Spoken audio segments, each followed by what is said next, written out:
Sure, you're a born-again Christian and you walk with the Lord. But how can you earn the highest honors on the last day, the great and terrible day of the Lord?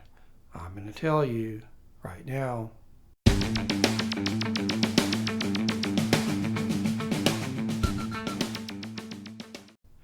Hey, I'm author Michael Ramsey, and this is Michael Ramsey Books, where I show people how to transform their ordinary relationship with God into a spiritual one. If you haven't already subscribed, be sure to hit the red subscribe button and ring the notification bell now. 2 Kings 23:19. Josiah also removed all the houses in the high places in the cities of Samaria, which the kings of Israel had constructed that provoked the Lord to anger. Sadly, there were 31 kings of Israel who did evil in the sight of the Lord, but only 10 kings, including Solomon and King David, who walked with the Lord.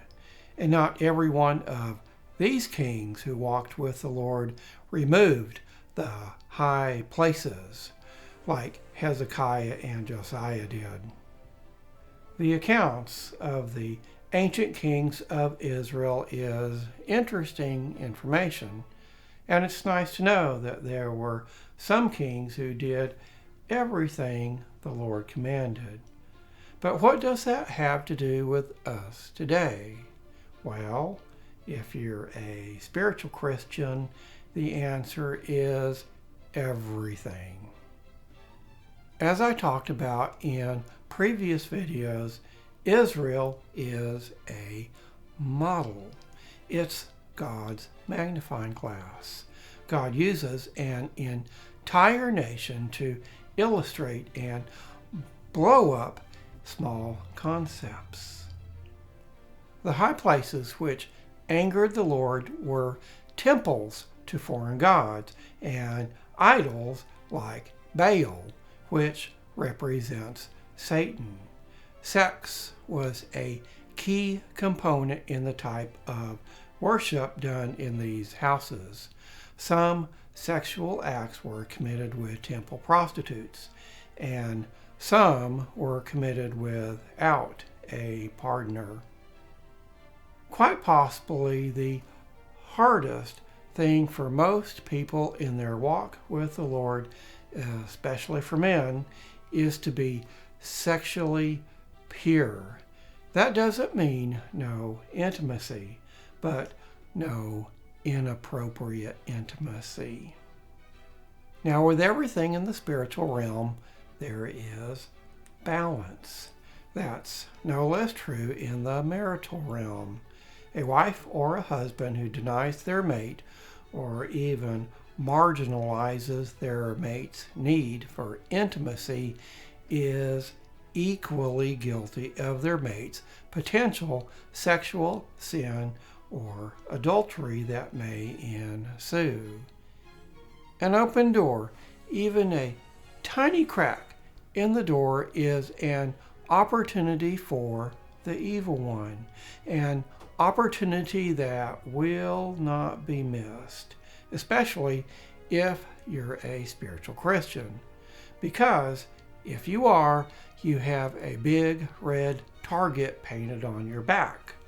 That's because you have the potential and the ability to inflict great damage onto the kingdom of darkness. A football team can't play offense and defense at the same time, and neither can you. The houses in the high places, the hard to get to places on the outskirts of time, they must be taken down. But how? 2 Corinthians 10:5. Take every thought captive to the obedience of Christ. The war against evil in Your life is a mental battle. This is how the enemy attacks. He presents you with a thought or an image. The thought he implants in your mind may be the culmination of weeks of scheming. But if it's not your idea, you don't have to adopt it. You have every right to say no to the enemy if you don't want his thoughts. This is the time when you should employ one of the first spiritual weapons I talked about in another video, which I'll leave a link for you at the end of this video. Your position in Christ is your strength. Because you are a child of God, you have every spiritually legal right to say no to any and every kind of thought you don't want. When you start doing this, I think you'll find not only is there great power when you take your position in Christ, but there is rest. The temptations roll off of you like water off of a duck. When you tear down the hardest temptations, you can switch to offense. You can make a difference for the kingdom of light. Then, on the last day, the great and terrible day of the Lord, there'll be no buts about high places and things you could have or should have done. You will have done everything the Lord commanded. In addition, you won't be wandering around in the wilderness in this life, not knowing if you're saved or wondering if you're really accomplishing all that the Lord has in store for you. By closing the door, you will have given yourself the opportunity to put the offense on the field. You can go on the hunt, the attack, and spiritually speaking, you can make a difference for the Lord with your life. And along the way, I think you'll find, that is, I think you'll see the supernatural workings of the Lord. Such an amazing thing.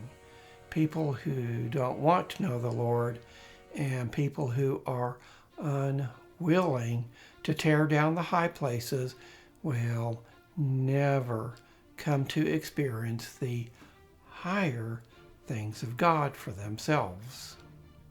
The Spiritual Christian, Volume 1, The Desert. Hopefully it'll be out soon.